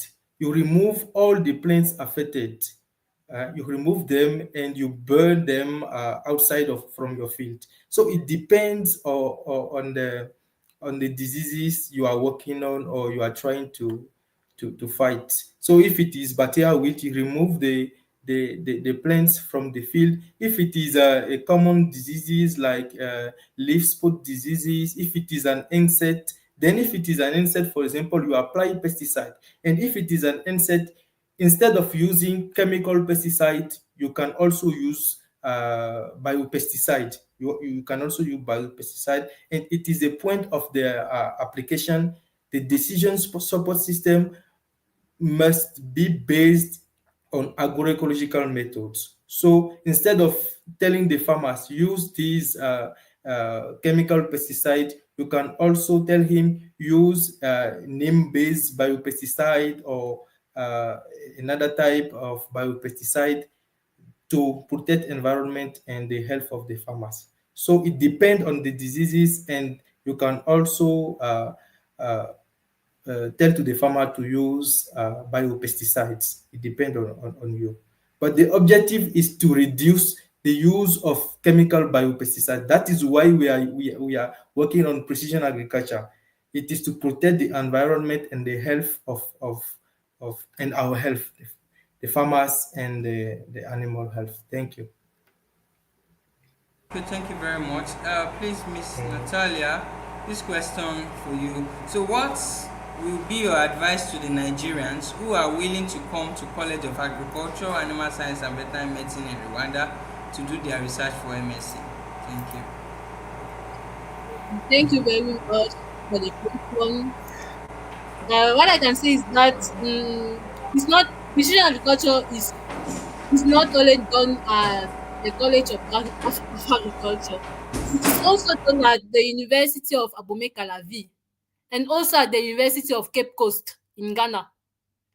Actually, it is also as in the program that we are. They are doing their research in those in precision agriculture in those different universities. So the first thing that I have, the advice that I can give you is that you have to be proactive and dynamic. Try to look for opportunities on on internet. You have to look for opportunities. There are scholarships, there are fellowship. You have to look, and actually there are many scholarship and fellowship where they apply technology, AI, in many fields, particularly in the field of agriculture, since it is an innovative field.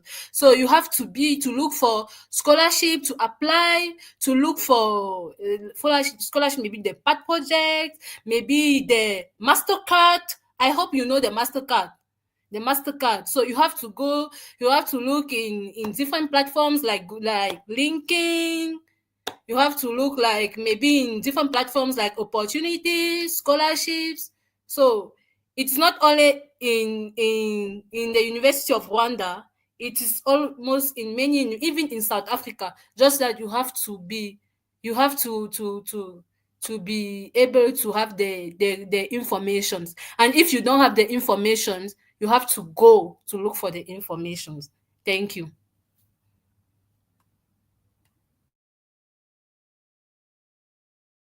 Thank you very much.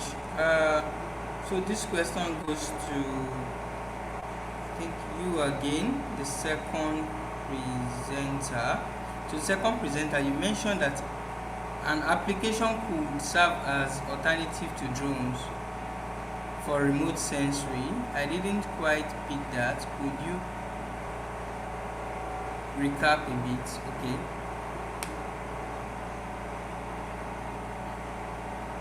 It's for me. Yes. I think you are the second presenter. Right. Okay. Yes, you can use because you can use drones. Like I said that remote sensing.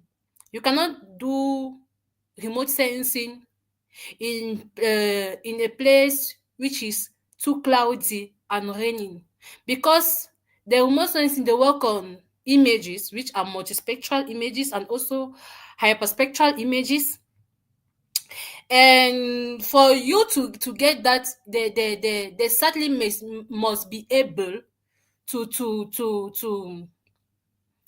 they certainly must be able to have the availability of your field. If it is cloudy or if it is raining, it is not possible.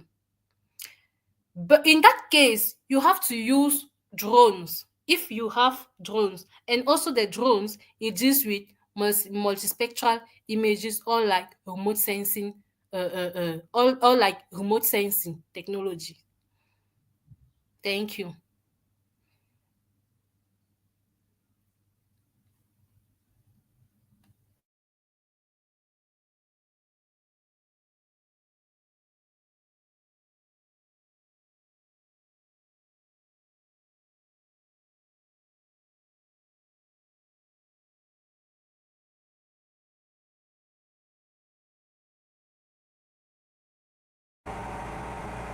Mr. Ganta, this question is for you. At Mr. Ganta, I know potatoes is a root crop. How can we grow them in a greenhouse? Do you have the idea, or have you ever come across a potato being grown in a greenhouse before? Maybe you can share your view. Yeah, of course it is possible. You just need big pots. You just need big pots. You can also use big plastic bags. It is possible to grow it. Anyway, the what we need is for example, in the case of batia wheat, it is the leaves. So if you grow, for example, potatoes in a greenhouse, usually we inoculate the diseases to the plants. Then the bacteria wilt is in the upper part of the leaf, so the leaves can wilt, and before even you get the potatoes, you have your diseases and you can take your pictures. So it is for experimental purpose. We don't need the potatoes. We just need the wilting. We just need to see the wilting on the leaves. So it is possible in pots or in big plastic bags. It is possible. Thank you.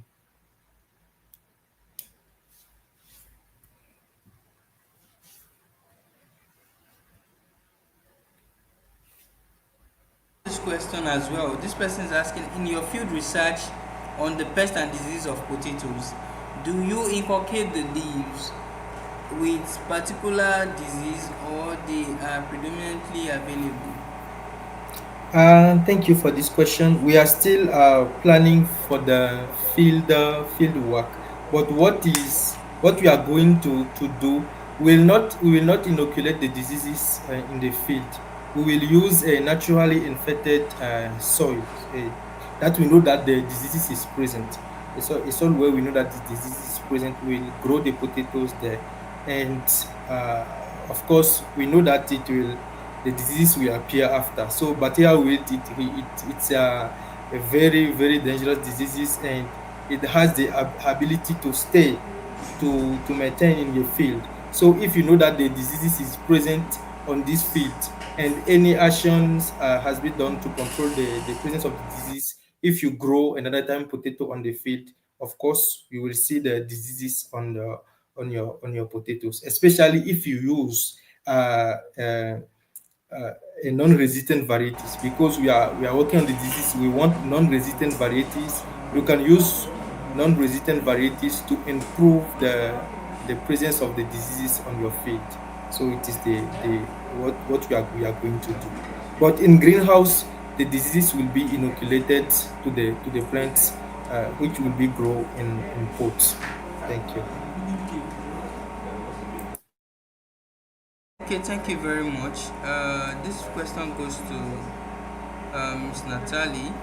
The person asks, please, ma'am, in your research, you mentioned that cassava deteriorates so quickly after harvest. Why does that happen? And what simple, cost-effective method to extend shelf life without expensive tools?